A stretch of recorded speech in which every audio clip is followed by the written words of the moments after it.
O programa Observatório não será exibido hoje pela TV Câmara de Araçatuba. Neste horário e também com reprise logo mais às 8 da noite, você vai assistir à abertura do segundo Fórum Jurídico Unitoledo, que está acontecendo em Araçatuba e vai até a próxima sexta-feira. Trata-se de um dos maiores eventos da área jurídica do interior paulista. A abertura, que aconteceu ontem pela manhã na Cervejaria Avenida, em Araçatuba, teve a presença do ministro Nelson Jobim, presidente do Supremo Tribunal Federal. Ele falou sobre a reforma e modernização do Poder Judiciário. É o que você vai ver agora numa produção conjunta entre a TV Câmara e a TV Toledo. Para os senhores, nesse instante, faz uso da palavra, excelentíssimo senhor, ministro Nelson Jobim, presidente do Supremo Tribunal Federal, irá fazer abordagem do tema a modernização e reforma do Poder Judiciário. Eminente reitor dessa instituição, Dr. Maurício Toledo, meu prefeito municipal, meu amigo de companheiro da Assembleia Nacional Constituinte e Congresso Nacional, Jorge Maluni Neto, senhor juiz de direito, senhora presidente do Tribunal Regional Federal da Terceira Região, doutora Diva Malherbe, senhores juízes titulares da comarca de Araçatuba, senhores professores, minhas senhoras e meus senhores alunos. Cabe-me a honra de abrir este encontro e dizer algumas palavras sobre o Sistema Judiciário Nacional. A primeira observação que eu gostaria de fazer, e a faço, diz respeito a uma distorção quase que secular da nossa congregação de juristas. Equivocadamente, nós entendemos que reformar o sistema judiciário brasileiro e modernizá-lo corresponde exclusivamente à elaboração de legislação ou alteração de regimento interno de tribunal. O sistema judiciário nacional e todos nós procuramos, no mais das vezes, vestir questões que são eminentemente de gestão e administrativas com a toga, acreditando, sinceramente, que basta a edição de uma norma, a alteração de um sistema legal para que possamos fazer modificações. Ou seja, temos uma distorção, senhora presidente e meus amigos, colegas, advogados e juízes, estudantes, temos um equívoco analítico, porque entendemos, no mais das vezes, que basta fazermos um texto legal, achando que as questões de gestão e administrativa se resolvem pela emissão de resoluções. E mais, analisamos muitas vezes a nossa estrutura legislativa da perspectiva exclusivamente acadêmica, ou seja, da perspectiva dogmática, fazendo com que a história de um sistema se reduza pura e simplesmente à leitura de textos legais e análise da consistência ou não desses textos legais com posições de natureza jurídica ou mesmo filosófica. Abandonamos por completo o estudo da história e deixamos nos enganar pelo fato de tentarmos compreender o país e a sua história através da leitura meramente dogmática de textos acadêmicos. Creio que precisamos romper esta postura para entendermos claramente que o problema em que vivemos no sistema judiciário nacional, afora algumas modificações legais que devam ser feitas da perspectiva processual, no mais é uma questão de gestão. É uma questão exatamente de romper aquilo que foi a distorção que o processo político histórico brasileiro determinou ao sistema judiciário nacional. Daí porque eu gostaria de fazer uma análise histórica para que nós possamos compreender as formas pelos quais o nosso sistema judiciário se institucionalizou. Vou ligar aqui. deixa fora para não fazer. Observem que um dado que nos parece absolutamente relevante na compreensão da estruturação republicana do sistema judiciário nacional é exatamente o fato da Declaração da República. A República, na verdade, nasceu de um mero golpe de Estado. A República emergiu no país dentro de um golpe de Estado que o Exército Nacional pretendia fazer em relação ao governo liberal do Visconde de Ouro Preto. Foi exatamente o gabinete liberal do Visconde de Ouro Preto, no final do século, com conflitos entre o Exército. E esses conflitos se caracterizavam, usando uma linguagem moderna, pelo contingenciamento das verbas orçamentárias do Exército que havia sido feita pelo governo liberal.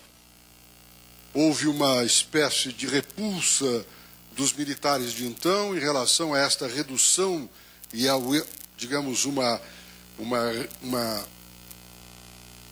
forçada por parte do gabinete liberal de uma rigidez fiscal em relação aos gastos do Exército. E aí surge a disputa para que o Marechal Deodoro derrubasse o presidente do Conselho de então, Afonso Celso, o Visconde de Ouro Preto. Nesta derrubada do Visconde de Ouro Preto, acabou o processo político, que não importa agora examinar, transformar tudo isto dentro de um modelo de derrubada do regime e não derrubada do governo. E dali nós caminhamos da derrubada do governo liberal para a derrubada do regime imperial. E entramos, portanto, na República. Mas ao entrarmos na República, era bom ter presente que a população não tinha nada a ver com isso. Ou seja, Dom Pedro II era prestigiado, o golpe da derrubada de Dom Pedro não tinha apoio popular nenhum, e surgia um problema político para os republicanos. Era como institucionalizar a República por sobre um regime que tinha prestígio popular, que era o governo do imperador Dom Pedro II. E isto se deu através do desenho de um modelo republicano completamente distinto e oposto ao regime imperial. Ou seja, a República surgiu como modelo de contrafacção ao modelo imperial. Nós tivemos, então, naquele caso, a necessidade de termos um regime federal. E um federalismo radical para o modelo brasileiro. Por quê? Porque o governo imperial era um governo unitário. O fato do governo imperial ser unitário impôs aos republicanos que fossem federalistas. E era necessário ser federalista porque era necessário para os republicanos destruir o poder político do Rio de Janeiro, que era o centro nervoso do império. No momento em que os republicanos transferiram e disseminaram o poder político da República entre os N estados federados, as antigas províncias, fez com que o núcleo nervoso do império perdesse o poder, que era exatamente o Rio de Janeiro. Não podia a República ser um regime parlamentar, porque o império era um regime parlamentar. A reforma de Bernardo Pereira de Vasconcelos, com a maioridade, no início da maioridade, criou exatamente condições para um regime de gabinete. Ora, sendo um regime de gabinete o império, a lógica política importava que a República viesse a ser presidencialista e não parlamentarista.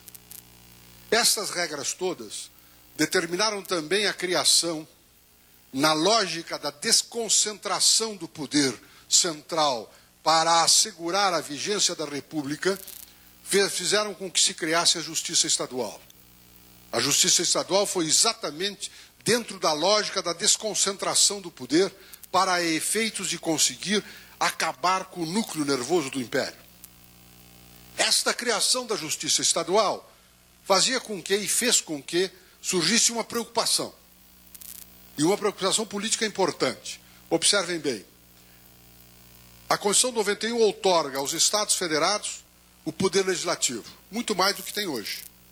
Tanto é que nós tivemos na Velha República, até a Constituição de 34, os códigos de processos civis estaduais, o Código de São Paulo, do Rio Grande do Sul, da Bahia, ou seja, havia um poder de legislação das Assembleias Legislativas Estaduais muito mais forte do que hoje. Na verdade, vamos deixar claro, as Assembleias Legislativas hoje estão espremidas entre o poder cada vez maior do Congresso Nacional e as câmaras de vereadores. O espaço legislativo das Assembleias é altamente reduzido. Se circunscreve claramente, basicamente, às legislações de natureza tributária, o orçamento e algumas coisas dos impostos estaduais. No mais, ela circula com dificuldades, às vezes invadindo áreas federais e às vezes pretendendo invadir áreas estaduais ou municipais, enquanto que o município também procura invadir a área estadual e você tem uma redução progressiva do espaço legislativo do poder legislativo estadual. Mas não importa. O que importa é que, naquele momento de 91, crescia imensamente a capacidade legislativa dos estados. Ora, aí surgia um problema. E um problema que era um problema grave para os republicanos. Nós teríamos um poder legislativo estadual forte e um sistema judiciário estadual cuja aplicação da lei seria feita pelo juiz do Estado. Ora, isso induzia aos republicanos a seguinte preocupação.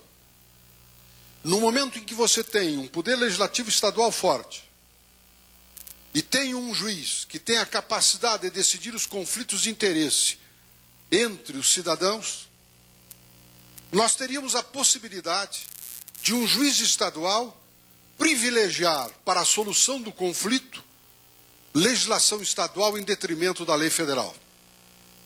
E aí se iniciaria um processo de secessão brasileira, no sentido de que os autonomismos estaduais, privilegiados pelos avanços voluntaristas das Assembleias Legislativas, apoiado pela magistratura local, poderia levar àquilo que os republicanos não queriam, que era exatamente a divisão do Brasil.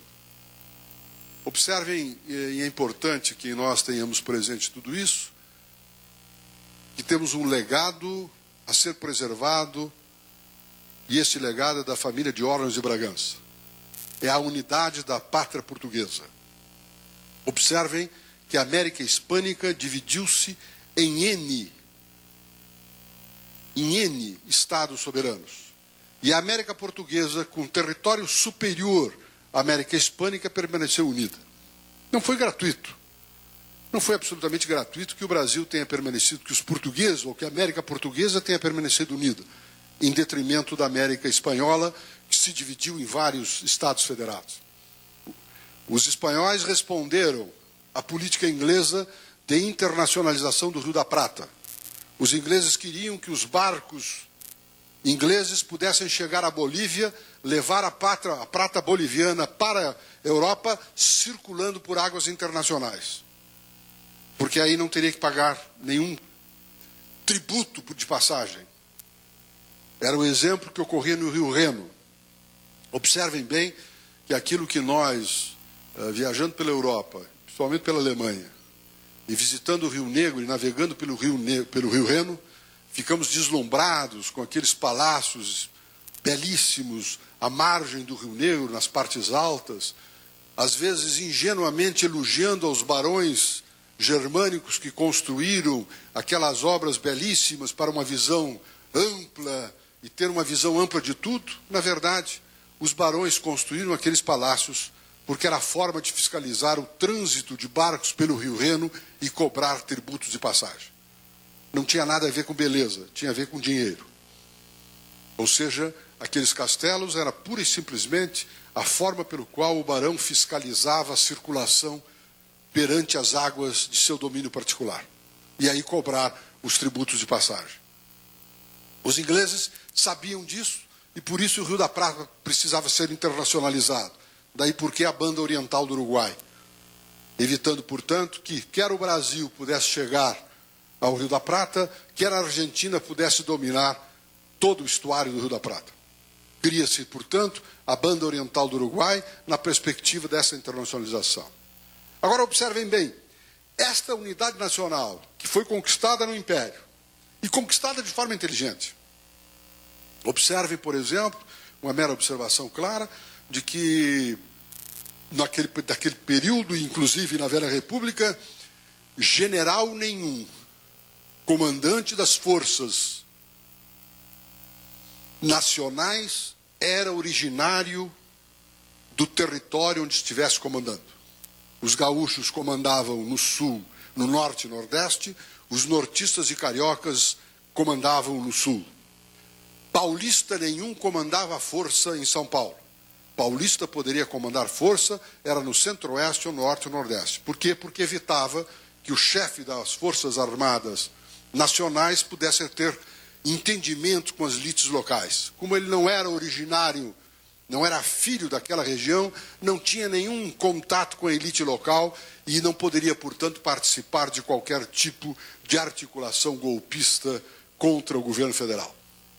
Mas o fato é de que, havendo a possibilidade, doutor juiz, de o juiz estadual decidir o caso concreto com duas legislações existentes, a federal e a estadual, poderia o juiz local aplicar a norma estadual em detrimento da norma federal. E aí teríamos o quê?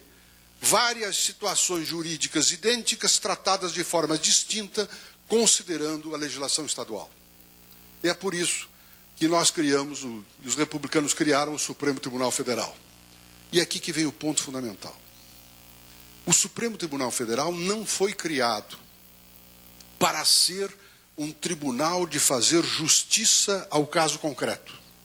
Justiça ao caso concreto, justiça nos estados. A questão de fato, quem tem ou não tem razão, quem exerceu ou não exerceu direitos, quem praticou atos ilícitos, ou seja, o justo do caso concreto, juízes estaduais.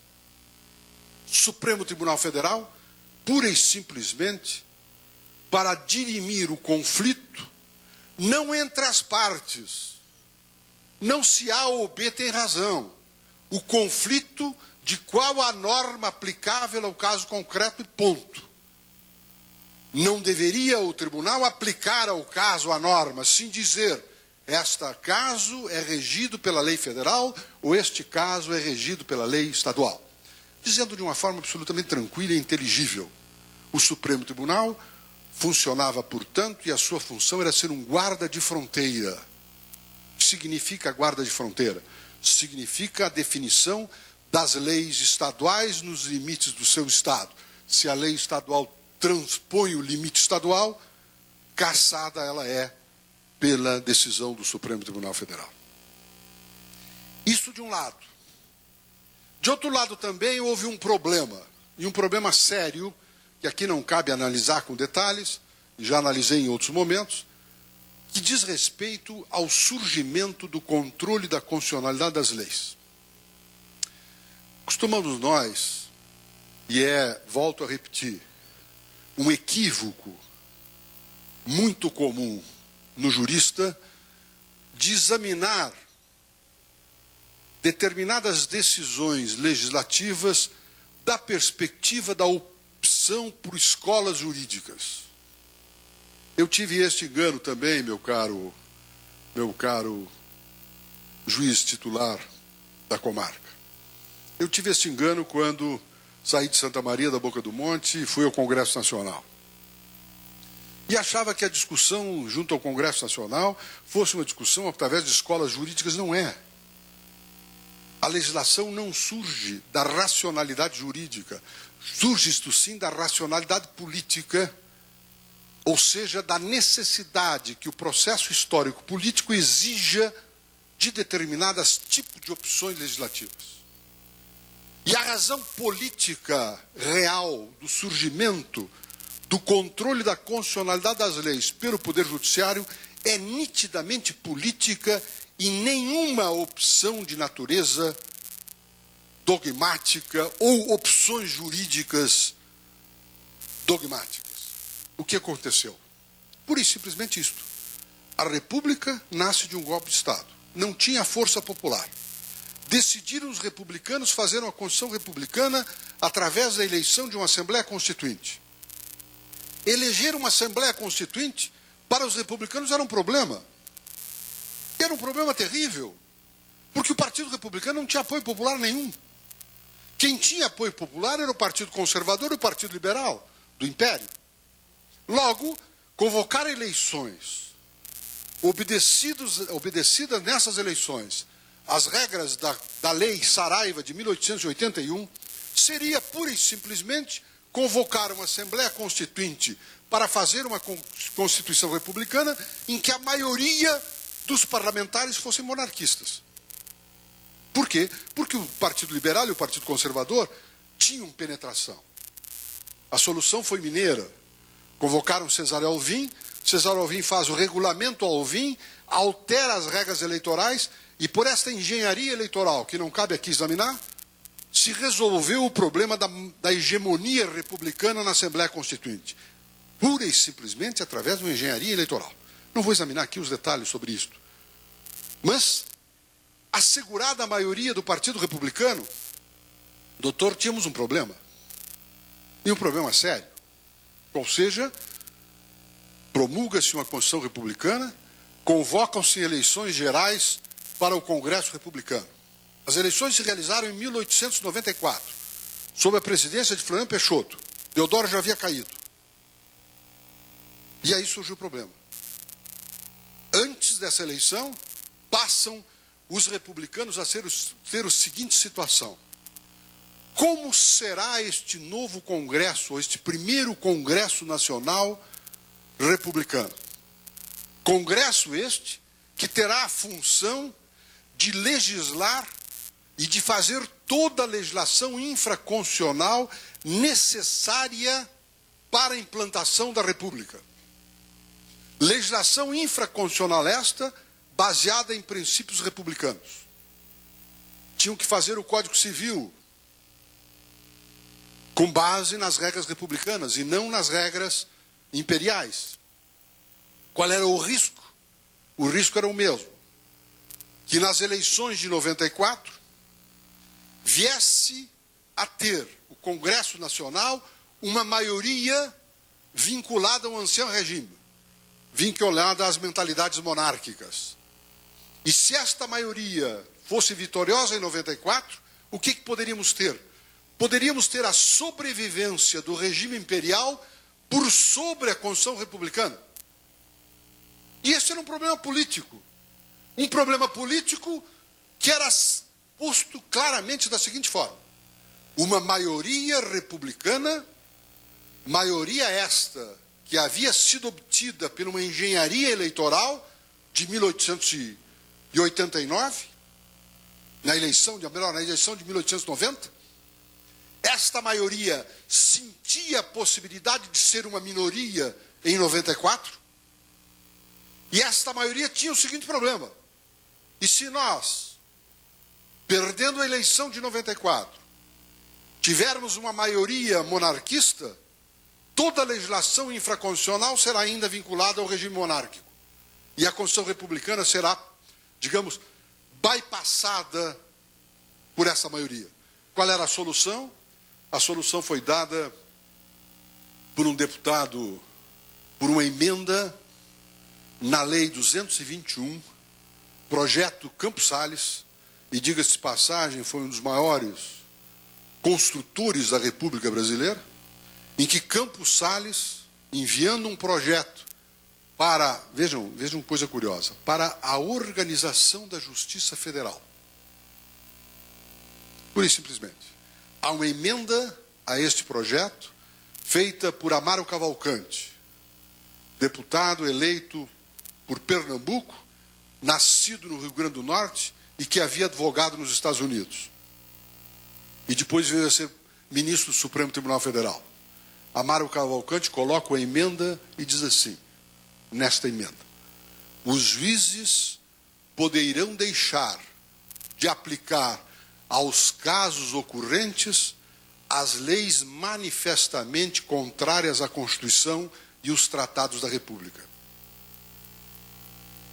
Ou seja, o Congresso Nacional Republicano de 1891 outorga à magistratura nacional a possibilidade de ser um poder antimajoritário. E observem bem, poder antimajoritário por quê? Porque pode a magistratura negar a aplicação às leis que tenham sido aprovadas pela maioria eleita pelo povo. Logo, aparece então um poder novo ao sistema judiciário nacional, que era o poder antimajoritário, para assegurar a vigência da Constituição. Não foi absolutamente por questões meramente simbólicas de cópia ao sistema americano. Não. Foi uma necessidade política da República, transferindo à magistratura nacional a função de preservar a vigência das regras republicanas por sobre virtuais maiorias não republicanas. Esta é a função política do poder de controle da constitucionalidade do Brasil e a necessidade histórica de assim sê-lo. Uma minoria republicana precisava sobreviver a uma virtual maioria não republicana.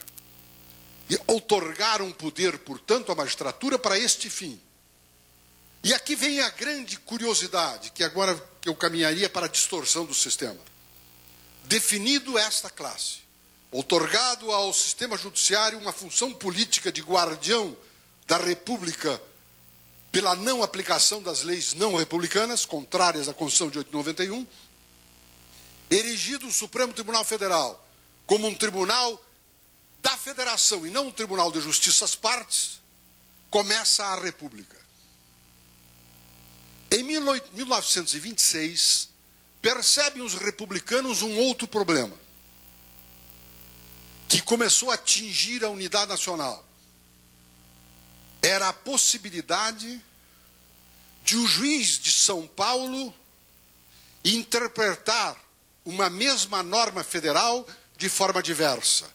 Quando os republicanos fizeram em 91 a Constituição, o problema era o juiz de São Paulo aplicar ao caso concreto a lei paulista em detrimento da lei federal.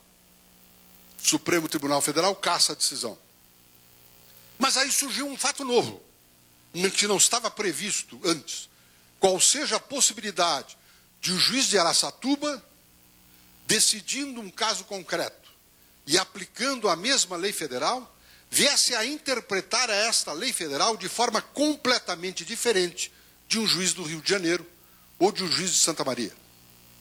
E aí a possibilidade de uma mesma lei federal ter interpretações diversas em aspectos da federação distintos preocupou os republicanos e veio a reforma de 1926, em que se outorgou o recurso extraordinário ao Supremo Tribunal Federal para uniformizar a jurisprudência.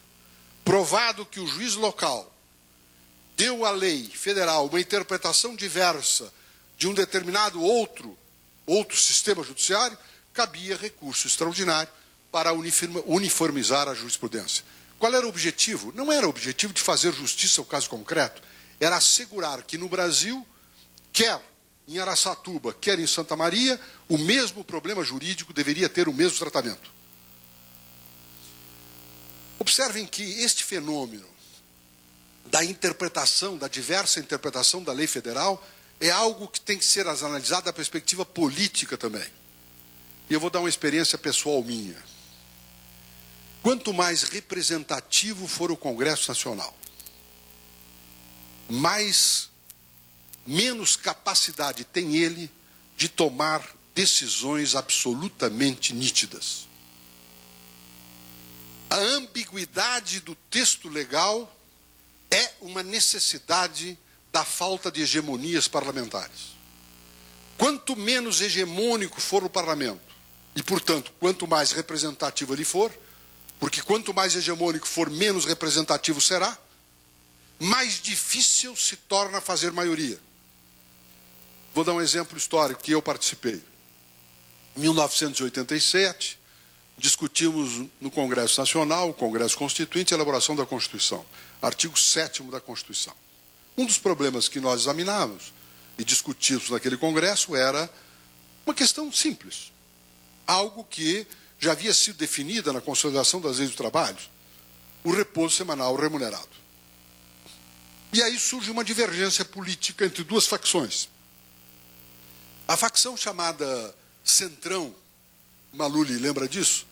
Que se situava-se mais ao centro-direita.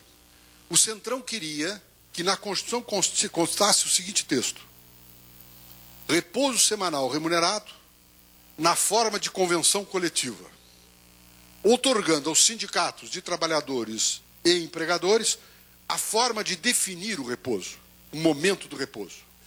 Já os setores à esquerda, sindicalistas à esquerda, pretendiam outro texto, que era o seguinte: repouso semanal remunerado obrigatoriamente aos domingos.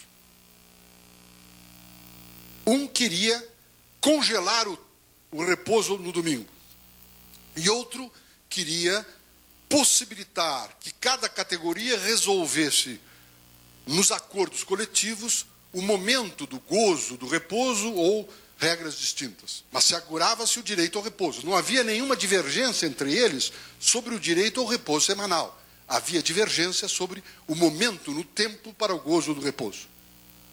Passa-se o seguinte: quer a direita, quer a esquerda, não tinham maioria para aprovar o texto. Havia um núcleo que não queria resolver o conflito. Qual era a possibilidade que tínhamos?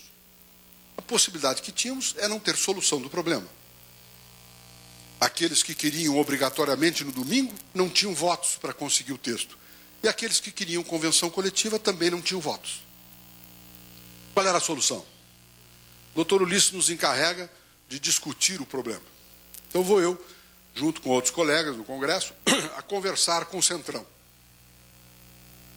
Os representantes do Centrão à época diziam: não, nós não podemos concordar de forma nenhuma. E observem bem, no conflito político, e é bom ter presente, no conflito político normalmente você enuncia o que você não quer do outro. Dificilmente você enuncia o que quer. O conflito político tem essa característica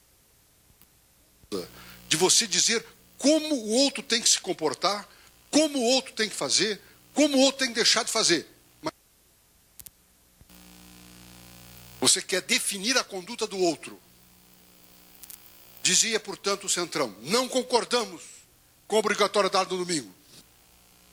E dizia a esquerda: não concordamos com a liberalidade de se fazer em convenção coletiva. Observem que cada um dúvida do outro. O risco que tínhamos era não ter o artigo 7º da Constituição, regras sobre o repouso semanal remunerado, que era exatamente algo, um direito já assegurado desde a Carta da Consolidação. Aí eu vou conversar com eles. E vejam uma curiosidade. Conversa com a esquerda. Quando a esquerda percebeu aprovar, ficou assustada. E diz assim o seguinte: Jobim, precisamos acertar isto, mas eu quero dizer uma coisa para ti, não, Jobim. Tem uma coisa que nós não podemos abrir mão. E aqui vem um ponto que tem que também estar claro no entendimento político. Aquele grupo de esquerda representava sindicatos. Eles precisavam explicar a sua conduta aos seus sindicatos. Então diziam eles: nós podemos topar qualquer acordo. Agora tem um problema que nós não temos como abrir mão: a palavra domingo. A palavra domingo para nós é um ícone. Se abrir mão da palavra domingo, eu não tenho como me explicar aos meus sindicatos. Conversa com o Centrão. Ah, não. De jeito nenhum. Nada de obrigatoriedade, etc, etc. Puxa para cá, puxa para lá. E aí caminhamos para aquilo que é a genialidade do sistema político. A ambiguidade da norma. Quanto mais ambígua for a norma, mais possibilidade de aprovação tem. Abram o artigo 7º da Constituição e vão verificar lá, pelo inciso 15, uma coisa assim, está lá posto: repouso semanal remunerado, preferencialmente aos domingos. Ficou o domingo que a esquerda queria e ficou preferencialmente que reduziu a força obrigatória do domingo. a esquerda saiu para os seus sindicatos e disse: fomos vitoriosos, está lá o domingo. A direita foi para os seus sindicatos e disse: fomos vitoriosos, não é obrigatório. E resolveu-se o conflito. A norma foi aprovada por 415 votos, sendo 5 contra. Isto mostra, doutor, e aqui que está o ponto, de que quando você tem um parlamento representativo, o advérbio de modo e o adjetivo se tornam instrumentos fundamentais da redação normativa. Por quê? Porque o adjetivo e o advérbio de modo reduz a força do substantivo e do verbo. Ou seja, o advérbio de modo, ele faz com que o substantivo que é cortante se torne transeunte, preferencialmente, amigavelmente, fundamentalmente. Tudo isto esvazia aquela, digamos, instantaneidade brutal do substantivo e do verbo. E o adjetivo é aquilo que o Machado de Assis, num conto magnífico, que é a teoria do medalhão, em que Machado diz o seguinte: o adjetivo dá flores à palavra e não compromete ninguém. Quem não se quiser comprometer, não use substantivo, use adjetivo. O adjetivo esvazia, torna lindo, ótimo, mas não tem compromisso nenhum. E é por isso de que, mais representativo sendo o Congresso, mais ambígua será a norma e mais poder legislativo supletivo se dá ao Poder Judiciário, que é o intérprete da lei. Daí porque em 1926 se outorgou a possibilidade de estabelecer-se uniformidades de decisão através do recurso extraordinário. Mas observem mais. No momento em que a República contrinta, surgiu o movimento contrário. Enquanto o movimento de 1891 foi um movimento para a consolidação da República através da expansão do poder local, 30 começa o caminho inverso. Consolidado já com os 40 anos de vigência do sistema republicano, em 1930, com Getúlio e os gaúchos, começa o processo de concentração no poder federal. Getúlio tem duas fórmulas de atingir o poder político dos então presidentes dos estados, que eram a força política que faziam os presidentes. Getúlio fez isso na Constituição de 34, de que forma? Primeiro, assegurando a intervenção federal se houvesse desrespeito nos estados na autonomia municipal. Alguém dirá, por isso que eu insisto com vocês, não deixem de saber as razões políticas e históricas, não esqueçam a história do país. Não pensem que Constituição e lei se fez porque alguém fez doutorado na Alemanha. Não. Lei e Constituição se faz a partir do princípio político da situação histórica. É necessário acompanhar a leitura com a história do país.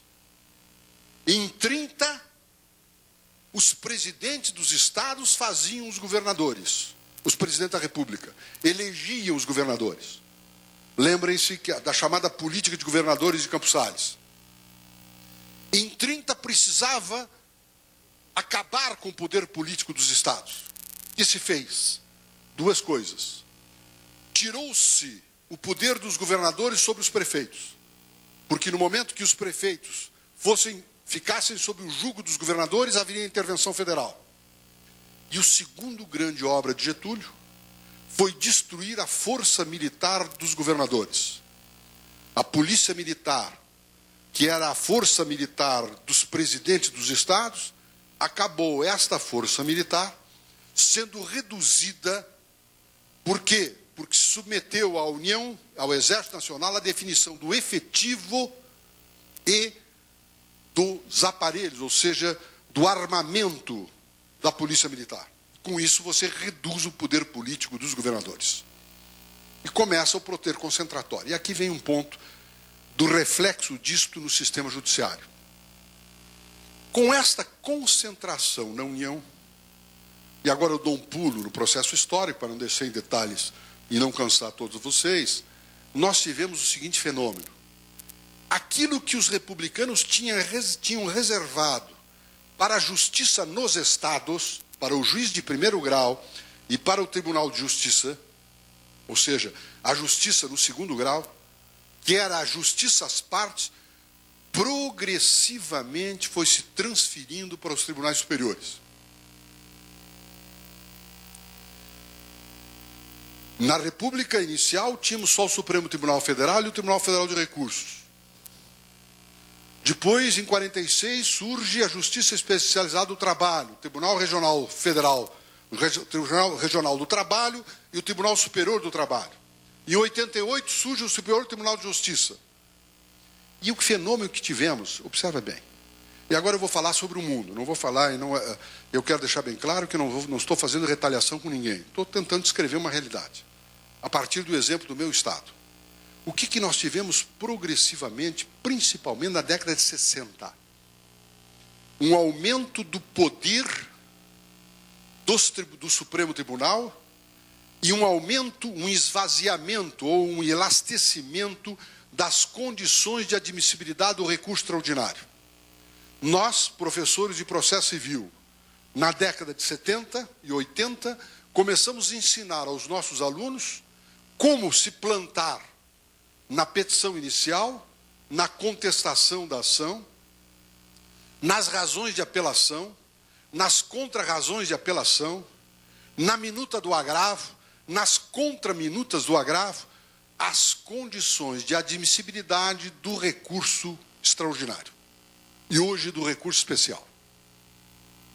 Com isso, o foco do sistema judiciário volta-se para o Tribunal de Segundo Grau, Tribunal Regional Federal na área federal, Tribunal Regional do Trabalho na área trabalhista e Tribunal de Justiça na área estadual. E o final da decisão no Tribunal Superior ou no Supremo Tribunal. Esvazia-se, começa um processo de esvaziamento político do juiz do primeiro grau. O nível de definitividade da decisão de primeiro grau baixa-se enormemente, reduz-se enormemente. Com esta redução progressiva do grau de definitividade da decisão de primeiro grau, com, caricatamente, transformando o juiz de primeiro grau na década de 80 como um local em que se sorteava quem era o apelante e se produzia a prova, determinou, no início na Justiça do Trabalho, um problema. Os juízes deixaram de residir na comarca, na Justiça do Trabalho. Os juízes do trabalho moravam na capital ou nas cidades polos e se deslocavam à sua junta de conciliação e julgamento da época pela manhã da segunda-feira, retornando na quinta-feira para a capital. Por quê? Aí você dirá, não, mas isso era uma desídia. Não, é porque não tinha mais importância. Aquilo que era o juiz natural, na concepção tradicional, perdeu o sentido. Porque os advogados começaram a perceber que as suas causas não se decidiam mais no primeiro grau. Elas começavam a ser decididas no segundo grau. Isso alterou substancialmente, inclusive, a formatação dos advogados. Os escritórios do interior tinham representações na capital, que atendiam os seus recursos na capital, inverte-se. É os escritórios da capital que passam a ter escritórios no interior.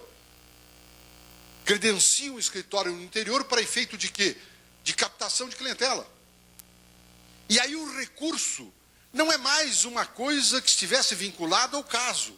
O recurso estava vinculado à necessidade de ir para a sede central do escritório.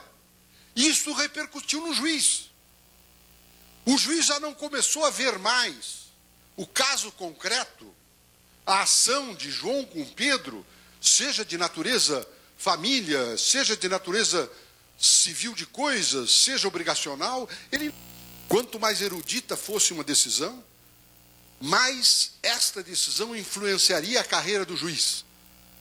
Era necessário, portanto, que a decisão fosse erudita, e pudesse essa decisão ser mencionada pelo relator do acordo. Extraordinária decisão do juiz de direito de Araçatuba, etc, etc. E um elogio que iria para a Folha na apreciação do desenvolvimento da carreira.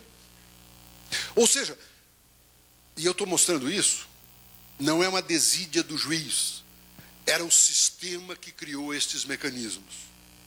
E o juiz, então, se descola do caso concreto, passa a sentença a ser um instrumento da carreira e não um instrumento para a decisão do caso. Não é ele apalhado pelo seu tribunal da perspectiva da capacidade que tem ele de resolver os casos, mas sim da erudição de sua formação. Acabou se jogando brutalmente a magistratura para as áreas acadêmicas. Títulos de mestrado, títulos de doutoramento, que não diziam respeito à necessidade do caso concreto, ou da sua função, mas diziam respeito a uma carreira paralela através da erudição necessária para galgar os cargos da carreira. Ora, na década de 80, os advogados que o foram, e que já advogaram naquela época, lembram que era difícil. Você tinha a máquina Olivetti, a máquina Remington, a Underwood, e tinham que copiar os acórdons. Então a gente copiava o máximo possível, ou melhor, o mínimo possível, aquilo que era restritamente necessário para fazer uma petição competente. Isto acontecia com o juiz. O doutor juiz tinha que julgar, estava a máquina na sua frente, ele poderia eventualmente ter um datilógrafo, mas ele tinha que ditar para o datilógrafo. E o datilógrafo podia errar, e aí você tinha que corrigir e colocar umas tintazinhas, aquela borracha, e troca, e tinha ainda a folha de papel carbono para cópia, aquele negócio era complicado. Então você tinha uma restrição funcional para as peças amplas, porque isso custava tempo e esforço. Hoje, doutor, é muito fácil. Ctrl+C, Ctrl+V. Pronto. Acabou. Aquilo que a gente levava 2 horas para fazer, se faz com 2 gestos. Internet, site, Ctrl+V, Ctrl+C, alguns por razões óbvias ou por razões ainda não desenvolvidas de forma de comunicação, scanner. E aí foram crescendo as decisões. As sentenças foram aumentando para serem não instrumento de solução do caso, mas para serem publicadas nas revistas ou dos tribunais ou nas revistas hoje, enormes revistas que há em todo o país. Esta distorção fez com que eu, como advogado, fizesse, na década de 80, chegava o juiz de direito de Santa Maria e dizia: doutor, julga esse negócio de uma vez, doutor. Eu vou apelar. Porque eu sabia que a minha apelação, o meu processo decisório nascia no tribunal. E o juiz sabia disso também.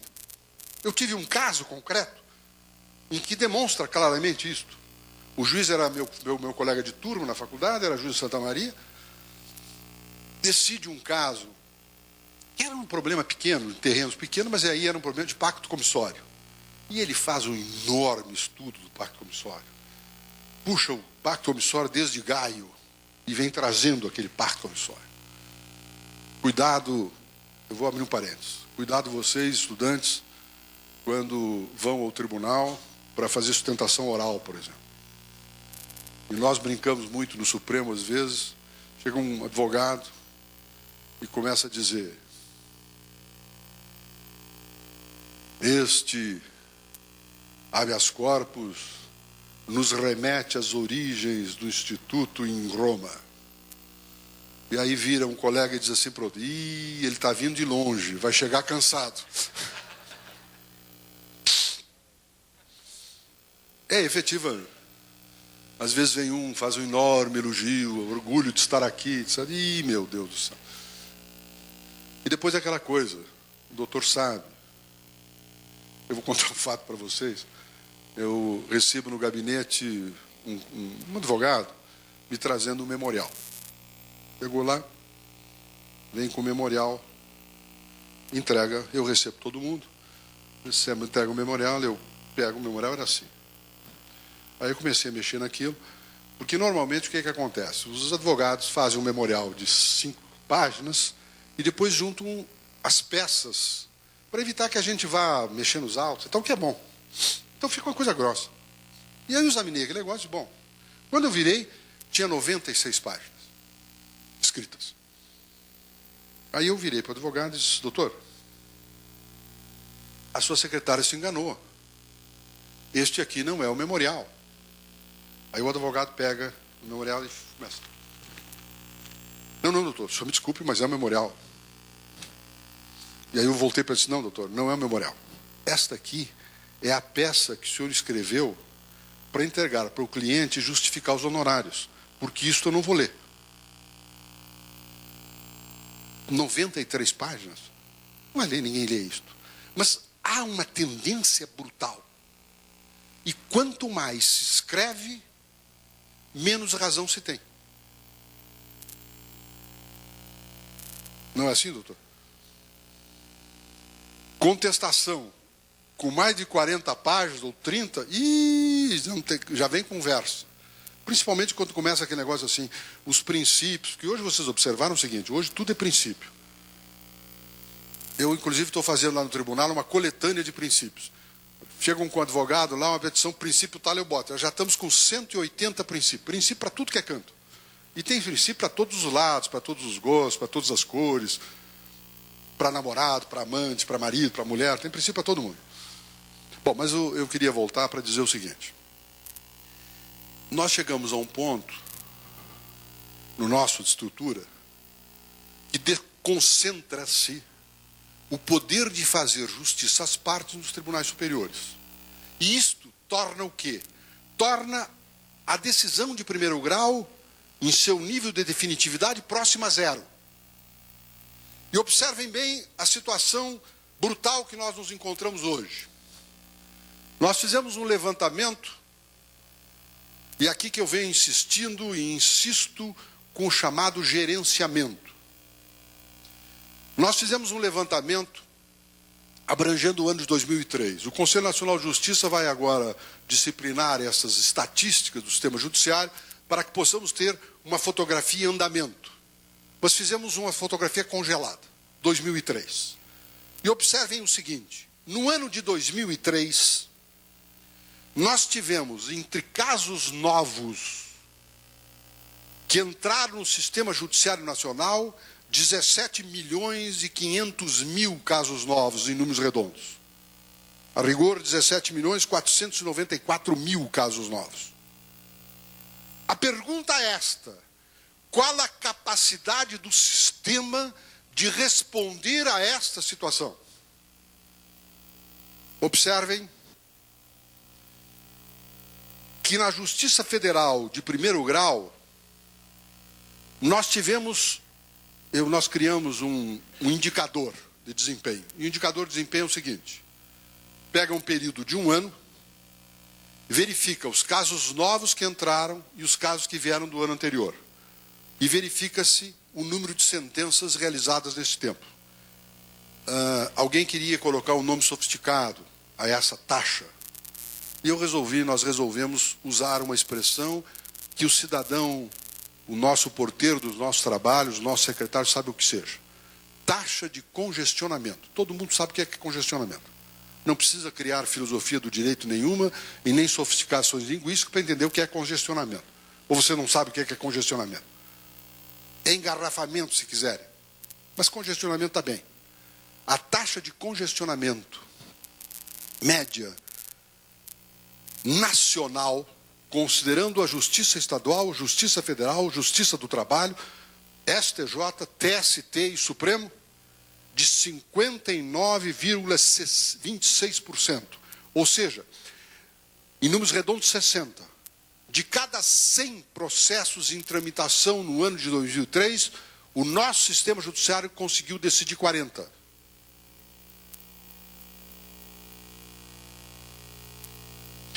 No sistema judiciário estadual, por exemplo, o segundo grau, na média nacional, o segundo grau, na Justiça Estadual, decidiu congestionamento de 57%. Ou seja, consegue decidir 43 de cada 100. E no primeiro grau, um congestionamento de 75%. Observem aqui, por exemplo, na Justiça Estadual brasileira, nós temos alguns tribunais cujo congestionamento vai a 80%. Ou seja, de cada 100 processos tramitando na sua jurisdição, decidem 20 no ano. Outros que têm 56 e outros que têm 29. Agora vejam bem, vamos pensar um pouquinho. Se você tomar uma média de número da carga de trabalho, você tomar uma média de número de juízes, e você verificar que, embora alguns tribunais tenham a mesma média de número de juízes, de carga de trabalho iguais, e você tem uma diferença no congestionamento, o problema não é Código de Processo. Se você tem diversos tribunais, uns com carga de congestionamento lá em cima e outros aqui embaixo, o problema é de gestão. É de gerência. E qual é o ponto de gerência que nós precisamos discutir hoje? É entender que não só regras processuais têm que ser resolvidas. Nós apresentamos ao Congresso Nacional 17 projetos de alteração do Código de Processo, para reduzir enormemente algumas situações. Eu vou mostrar para vocês exemplos. Os advogados não vão gostar disto. Mas como eu também já fui advogado, posso falar com autoridade. E a única vantagem que eu tenho é essa, que, perdoe minha linguagem, mas é uma linguagem que todos entendem, eu já rodei bolsinha por muitas ruas por aí. E, portanto, conheço essas coisas todas. Observem bem. Vejam a situação que se põe. Alguém entra com ação aqui em Araçatuba. Entra com ação aqui em Araçatuba, o doutor juiz julga procedente a ação contra o réu e condena o réu a pagar 20% de honorários profissionais. O réu, portanto, perdeu a demanda e foi condenado a 20%. O advogado do réu consulta o réu se ele quer recorrer da decisão do juiz. A pergunta do cliente são de dupla natureza. Uma de conteúdo e outra de custos. Pergunta a seguinte: doutor, qual é a chance que nós temos para recorrer? Aí diz ele assim: ora, no Tribunal de São Paulo, esta questão tem decisões um pouco controvertidas. A chance de recorrer. Além do mais, no Tribunal de São Paulo, o grau de reforma da decisão do juiz de primeiro grau é alto. E, portanto, nós temos chance. Tudo bem, doutor. E qual é a situação que eu fico se eu perder lá em cima? Resposta: nenhuma. Porque o tribunal, no máximo que pode fazer é manter a decisão de primeiro grau. O senhor vai continuar condenado a 20%. Mas nós temos chance de reduzir, inclusive, os honorários. Eu pergunto a vocês, esse cidadão não vai recorrer? Ele não tem risco nenhum. Ele tem risco de conseguir reduzir os honorários. Mais do que ele está, não fica. E se nós considerarmos uma outra taxa de análise que é importante na análise da recorribilidade, que é exatamente o grau de reformabilidade das decisões. Observem, por exemplo, na Justiça Estadual de primeiro grau no país, 35,3% das decisões de primeiro grau são reformadas. Quanto mais alto for o índice de reforma, mais estímulo ao recurso existe. Então, somem bem. Neste caso, fazendo um cálculo matemático, eu tenho o quê? 65%, aliás, 35% de chance de reformar a decisão. Somado ao fato de que, se não for reformado, eu fico na mesma, não tenho ônus nenhum, o que vai acontecer? Haverá um recurso. Ou não haverá um recurso? Haverá um recurso. Ou seja, nós temos um sistema que estimula o grau de recurso, o congestionamento, o aumento da carga de trabalho no segundo grau. Porque não há nenhum ônus por ter recorrido. E mais, estimulado pelo juiz de primeiro grau, porque ele precisa que a sua decisão seja examinada pelos desembargadores para saberem da sua erudição. Ou não é assim? É. E isto tudo nos leva ao quê? A uma imensa distorção dentro do sistema. E o sistema deixa de servir ao cidadão para servir aos atores do sistema.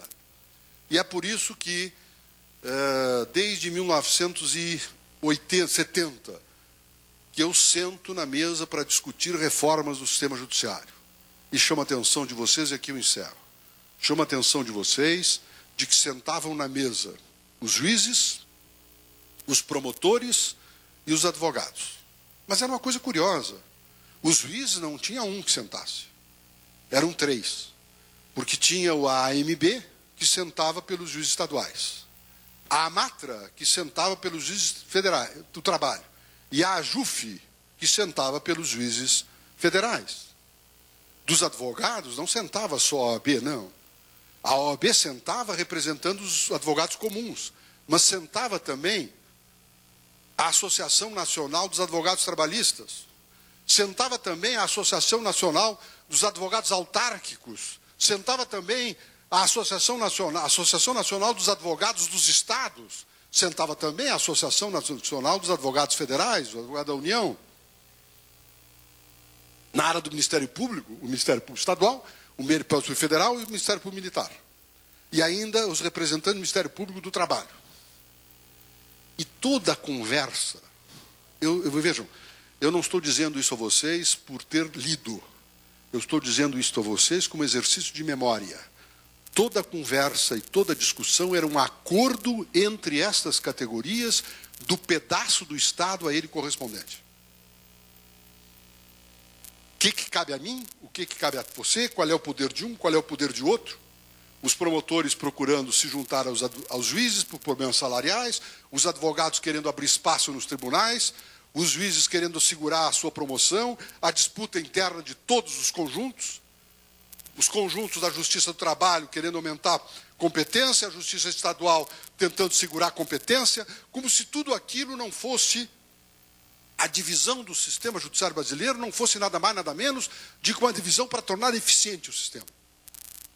É daí, meus caros amigos, integrantes da Unitoledo, que o que nós precisamos pensar hoje em sistema judiciário nacional está vinculado a alguma coisa que pouco pensávamos: eficiência, capacidade de respondermos aos nossos desafios. E esta fórmula passa pelo fortalecimento da justiça nos estados, redução enorme de acessibilidade aos tribunais superiores e uma divisão fundamental na gestão de uma vara. É necessário que nós passamos a gerir os nossos trabalhos não na perspectiva de cada caso, mas sim da divisão fundamental que precisamos compreender. Hoje nós temos 2 tipos de demandas abstratamente consideradas. As demandas individuais típicas, que interessam a João e Pedro. E as demandas entre Paulo e Mário, que nada mais é do que uma demanda dentre 1000, que dizem respeito àquelas ações de direitos individuais, mas que são transubjetivos, em que uma decisão daquele caso representa o juízo de N casos em situações idênticas, que são exatamente aquelas demandas que, embora manifestem-se individualmente dentro de uma relação processual, são elas paradigmas para N situações idênticas e iguais. E, portanto, o juiz tem a necessidade, meu caro juiz de direito, não mais gerir o seu cartório da perspectiva do caso individual, mas saber quais são aqueles casos que têm uma repercussão transindividual e quais são aqueles casos que têm uma repercussão individual. E dar privilégio, preferência no tratamento, na demanda e no gerenciamento da demanda naquilo. Ou seja, o juiz precisa sair da posição meramente reativa, em que, no meu tempo, quem geria a comarca era o escrivão. Ele é que fazia a tramitação e me enviava a conclusão ao magistrado das demandas. E o juiz ficava esperando que o escrivão lhe fizesse conclusos os autos naquele momento de decidir. Hoje, o que precisamos é um juiz proativo, qual seja, que venha gerir o seu cartório e a seu trabalho da perspectiva da necessidade de decisões rápidas em alguns casos, não menos rápidas em outros, mas fundamentalmente uma gestão proativa que parte da perspectiva de servir ao cidadão, de servir à nação. E eu creio que nós podemos caminhar nisto, porque o modelo se esgotou. O nosso modelo, por estes números, demonstram claramente o seu esgotamento. E vamos deixar bem claro, de que se nós não tivermos a capacidade de gestão do nosso sistema para produzirmos decisões, nós não vamos responder às 3 grandes elementos fundamentais do sistema judiciário, que dá a sua confiabilidade. Acessibilidade a todos, previsibilidade de suas decisões e decisões que sejam tomadas em momento histórico, econômico e social adequado. Ou seja, esses 3 momentos, acessibilidade, previsibilidade e tempo, é que dão a confiabilidade ao sistema. E se o sistema não responder a essas 3, seguramente a sociedade vai criar instrumentos não judiciais de solução de conflitos. Porque quem não ocupa espaço na sociedade tem o seu espaço ocupado por outro, ponto, como regra da inutilidade. E é fundamental que tenhamos, portanto, a presença e a compreensão, inclusive de vocês, a nova geração, eu já estou passando, a nova geração que possa dar um empuxo a isto, mas com um ponto fundamental. O judiciário brasileiro não é um local para fazer biografia. O judiciário brasileiro é um local para servir a nação. Quem quiser fazer biografia ou fazer afirmações de individualidade, façam em outros locais. Aqui é um ambiente de solidariedade. Solidariedade entre seus membros para produzir resultados eficazes, que é exatamente a necessidade da nação. A compreensão desse fenômeno desindividualiza o sistema para dizer que independente é o sistema judiciário brasileiro, autônomo, independente, administrativa e inclusive em matéria de decisão, mas com a necessidade de compreender que a modernidade determina e cobra eficiências, não só erudição. Conhecimento, sim. Capacidade, sim. Mas, ao mesmo tempo, eficiência, rapidez e presença nos momentos importantes políticos e econômicos, sociais e jurídicos da nação. Muito obrigado.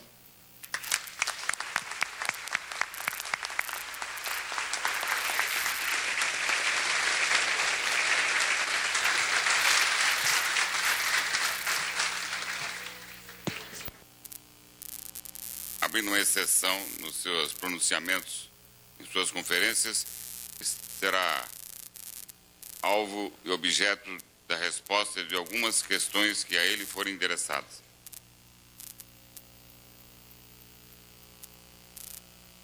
Os interessados podem dirigir as suas indagações por escrito, nós a transmitiremos ao ilustre palestrante.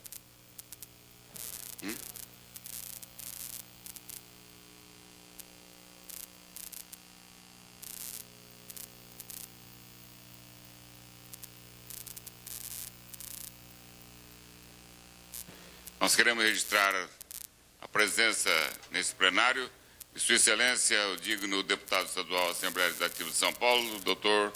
Ricardo Castilho.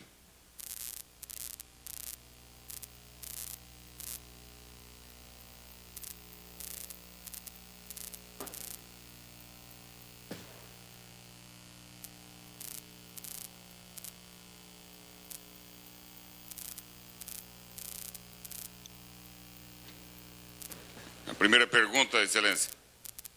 Obviamente, digne-se Vossa Excelência, em virtude da atual crise política, qual o posicionamento do Poder Judiciário quanto à manutenção ou à eficiência das decisões? Bem, em relação ao que se passa no país de hoje, cabe ao Poder Judiciário o estímulo ao que as instituições funcionem. O Brasil está maduro em termos democráticos e, portanto, não há nenhum problema no sentido de que essa crise política que vivemos no momento possam ser resolvidas pelas forças que estão sendo conduzidas. A Câmara de Deputados tem conduzido suas investigações, esperamos que a termine, mas também esperamos que o Congresso Nacional, não obstante todo esse problema, possa legislar e continuar a produzir legislações, principalmente aquelas que dizem respeito a nós, qual seja o nosso projeto de reformas da infraconstitucional do sistema judiciário.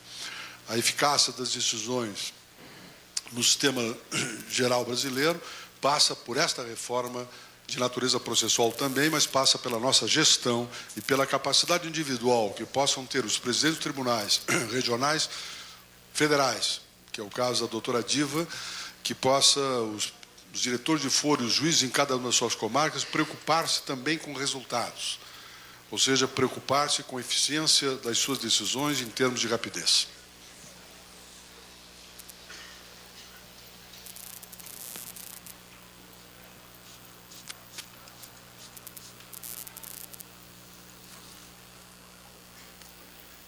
Excelentíssimo senhor ministro, Vossa Excelência considera que hoje o sistema se apresenta confiável à sociedade? O que os brasileiros, trabalhadores, podem esperar das decisões que emanam das instâncias superiores? São duas coisas distintas. Quando eu refiro confiabilidade, eu não estou me referindo em termos de seriedade. O sistema judiciário brasileiro dispõe, evidentemente, de uma maioria esmagadora de júris competentes e sérios. Quando eu me refiro confiabilidade, eu me refiro em capacidade de gestão dos seus resultados.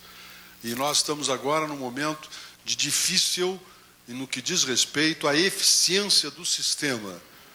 Nós temos um conjunto de juízes extraordinariamente competentes, mas, usando uma linguagem popular, as nossas regras de trânsito são complicadas. Não adianta vocês terem um extraordinário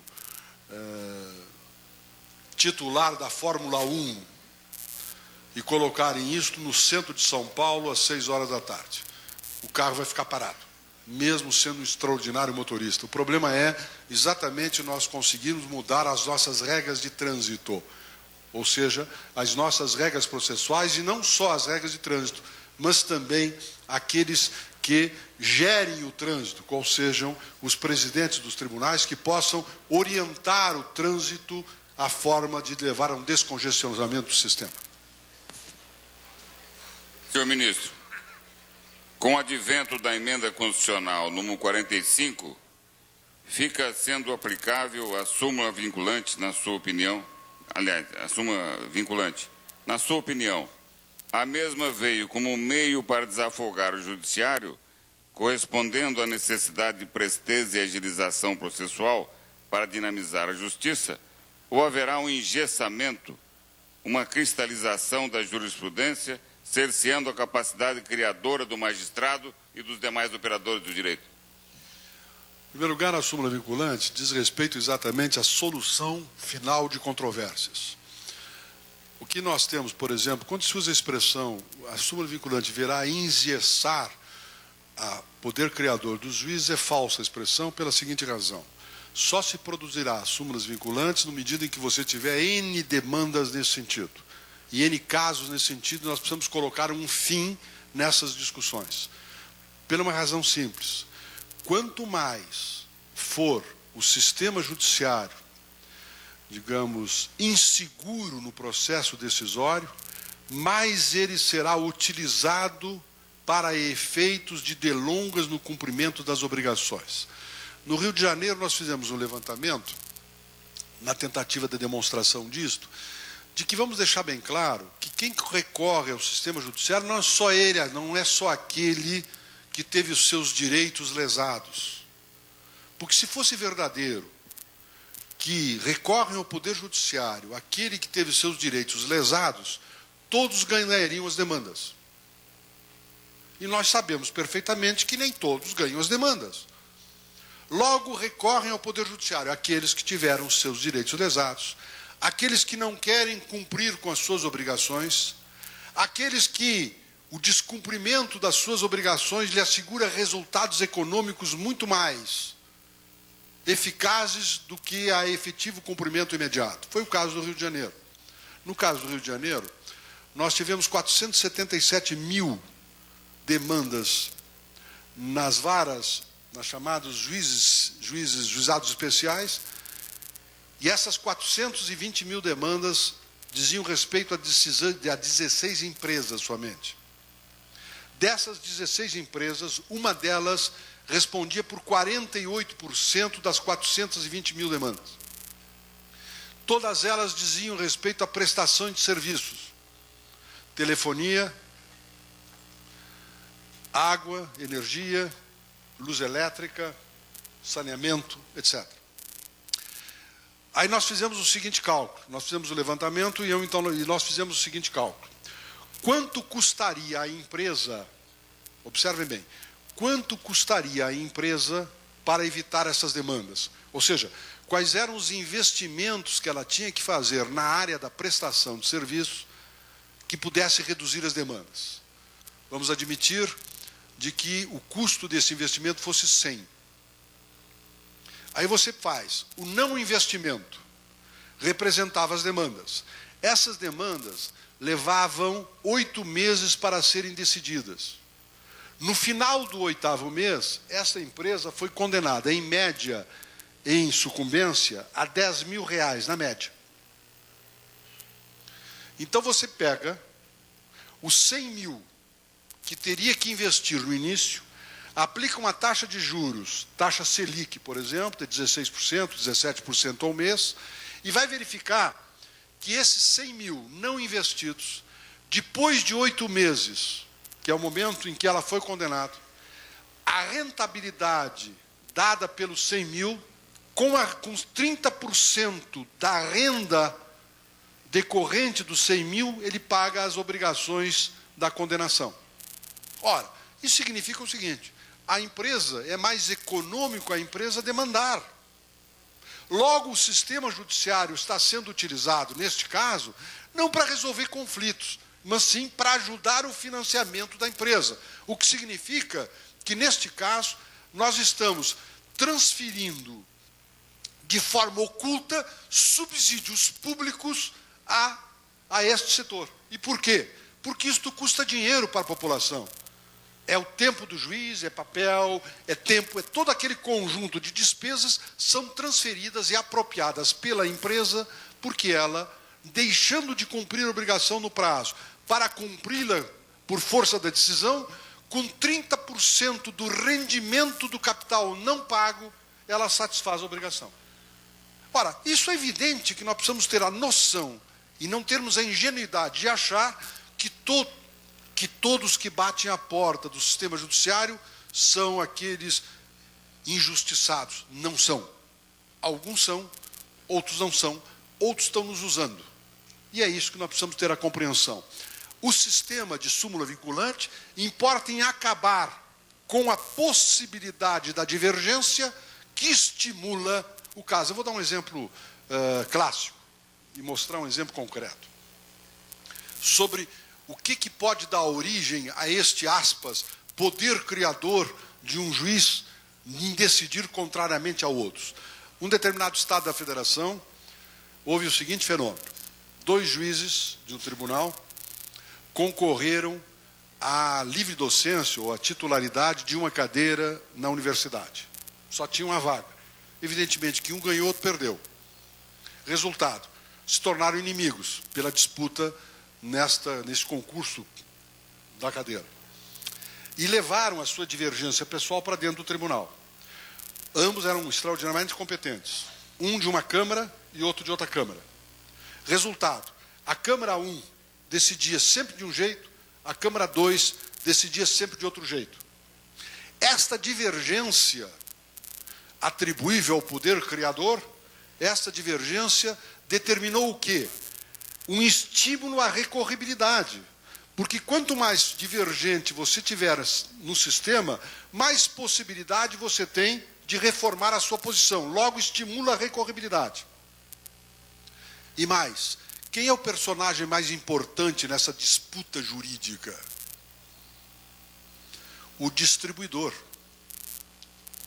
Porque se um cliente pergunta a você, qual é a minha chance? Diz, olha, se você cair, o seu processo for distribuído para a primeira Câmara, nós vamos ganhar.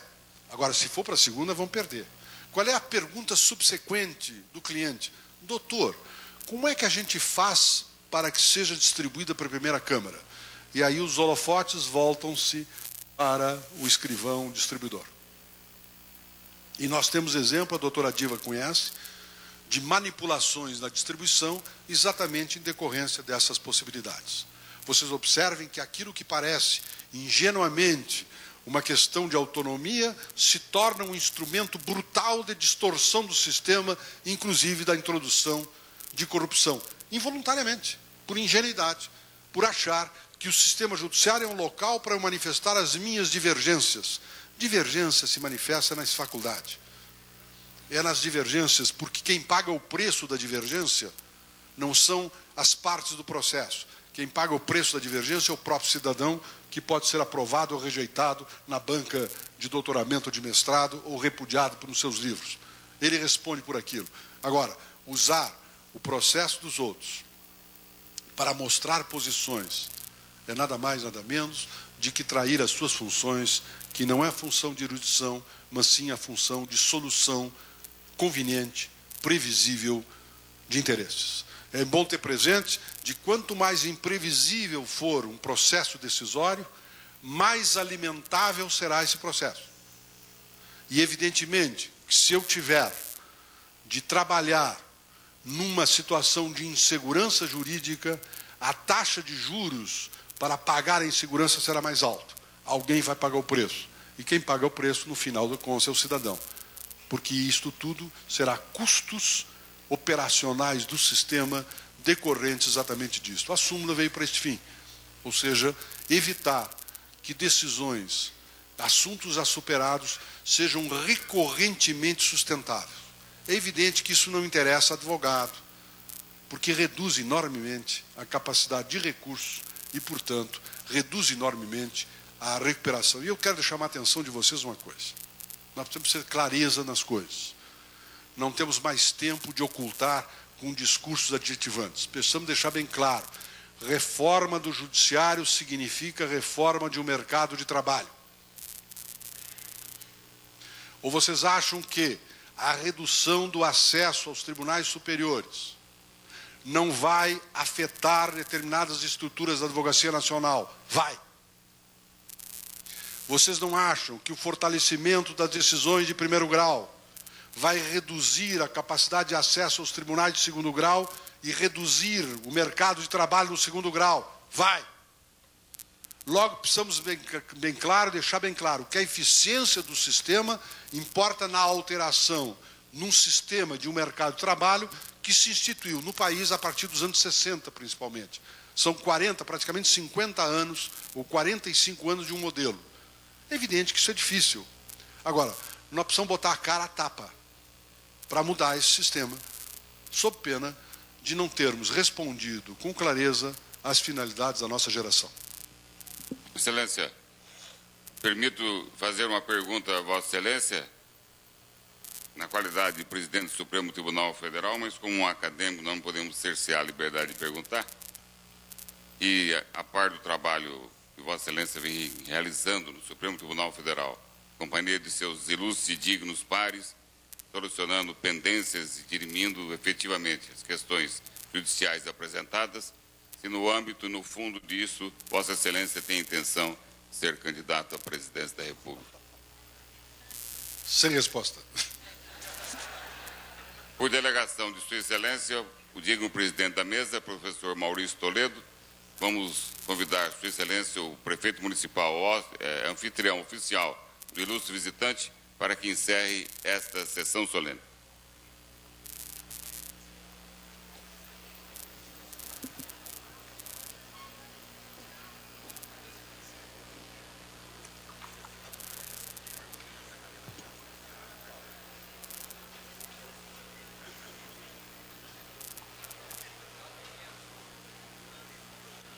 Excelentíssimo senhor Dr. Maurício Toledo, reitor da Unitoledo, que me permita, na saudação que faço, possa também ser feita a todos os membros da universidade. Quero saudar com o melhor da minha amizade, do meu carinho, essa figura exponencial da vida pública brasileira, que é Sua Excelência, o senhor ministro Nelson Jobim, presidente do Supremo Tribunal Federal. Que me permita também, na sua ilustre pessoa, possa eu saudar a todas as autoridades judiciárias que aqui se encontram. Minhas senhoras e meus senhores, nós viemos aqui para ouvir o ministro Nelson Jobim. Evidentemente que não é a mim que irão perder mais alguns minutos para ouvir. Mas eu tenho o prazer, a honra e a satisfação de receber, além do ministro Nelson Jobim, um amigo pessoal que tive a condição de conviver com Sua Excelência na Câmara Federal. Ali pude aprender lições de conhecimento, de inteligência, de honradez e de assiduidade ao trabalho que ele deu como exemplo a todos nós, seus pares, na Câmara Federal. Fomos constituintes juntos e eu vi o quanto a sua sapiência, a sua honestidade, o seu bom propósito de servir a nação, pôde fazer com que a Constituinte de 88 fosse a Constituição Cidadã. Hoje, Araçatuba tem o prazer de recebê-lo. Temos todos a honra de aplaudi-lo. E é, sem dúvida nenhuma, uma honra imensa e que gostaríamos que mais aqui ele pudesse estar. Mas Sua Excelência tem compromissos inadiáveis em Brasília dentro de pouco. E nós vamos liberá-lo. Mas não poderemos deixar de fazê-lo, em nome de Araçatuba, agradecer a sua ilustre presença, reiterar novos convites para que venha, e eu tenho o prazer de dizer de que me honro muito de ser seu amigo.